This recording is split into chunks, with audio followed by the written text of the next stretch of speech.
ശബ്ദവോട്ടിൽ ഇനി സ്പീക്കർ ഓം ബിർല. മുന്നണിയിലെ വ്യത്യസ്ത അഭിപ്രായങ്ങൾ മൂലം ഡിവിഷൻ ആവശ്യത്തിൽ നിന്നും ഇന്ത്യാ സഖ്യം അവസാന നിമിഷത്തിൽ പിന്മാറിയതോടെ 18ാം ലോക്സഭയുടെ സ്പീക്കറായി ഓം ബിർല ശബ്ദവോട്ടോടെ തിരഞ്ഞെടുക്കപ്പെട്ടു. രാജസ്ഥാനിലെ കോട്ടയിൽ നിന്നുള്ള അംഗമാണ്. ബൽറാം ജാക്കറിന് ശേഷം 5 വർഷം പൂർത്തിയാക്കി വീണ്ടും സ്പീക്കർ ആകുന്ന രണ്ടാമത്തെ ആൾ. ഡെപ്യൂട്ടി സ്പീക്കർ പദവി പ്രതിപക്ഷത്തിന് ലഭിക്കുമെന്ന ഉറപ്പ് ഇല്ലാത്തതിനാൽ കൊടിക്കുന്നിൽ സുരേഷിനെ ഇന്ത്യാ സഖ്യം സ്ഥാനാർത്ഥി ആക്കിയിരുന്നു. സ്ഥാനാർത്ഥിയെ നിർദ്ദേശിച്ചു ലോക്സഭ സെക്രട്ടറി ജനറലിന് ലഭിച്ച 16 പ്രമേയങ്ങൾ ആണ് മുൻഗണനാ ക്രമത്തിൽ സഭയിൽ അവതരിപ്പിച്ചത്. ഓം ബിർളക്കായി 13 പ്രമേയങ്ങളും കൊടിക്കുന്നിൽ സുരേഷിന് 3 പ്രമേയങ്ങളും ഉണ്ടായിരുന്നു. ഓം ബിർളയെ നിർദ്ദേശിച്ചു പ്രധാനമന്ത്രി നരേന്ദ്രമോദി അവതരിപ്പിച്ചതും പ്രതിരോധ മന്ത്രി രാജ്നാഥ് സിംഗ് പിന്താങ്ങിയതുമായ പ്രമേയം ആദ്യ ശബ്ദവോട്ടിന് ഇട്ടു.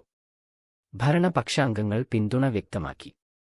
തുടർന്ന് പ്രമേയം പാസ് ആയതായി pro tem speaker Bhartruhari Mahtab പ്രഖ്യാപിച്ചു.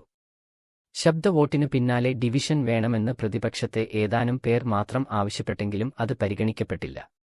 ഡിവിഷൻ ആവശ്യപ്പെടണം എന്നായിരുന്നു കോൺഗ്രസിന്റെ ആദ്യ തീരുമാനം. എങ്കിലും തൃണമൂൽ കോൺഗ്രസ് യോജിച്ചില്ല. ചില സ്വതന്ത്രരുടെയും YSRCPയുടെയും പിന്തുണ ഭരണപക്ഷത്തിന് ലഭിക്കുമെന്നതിനാൽ വോട്ടിലെ അന്തരം കൂടുമെന്ന് അവർ മുന്നറിയിപ്പ് നൽകി. തുടർന്നാണ് വോട്ടെടുപ്പ് വേണ്ടെന്ന് അവർ തീരുമാനിച്ചത്.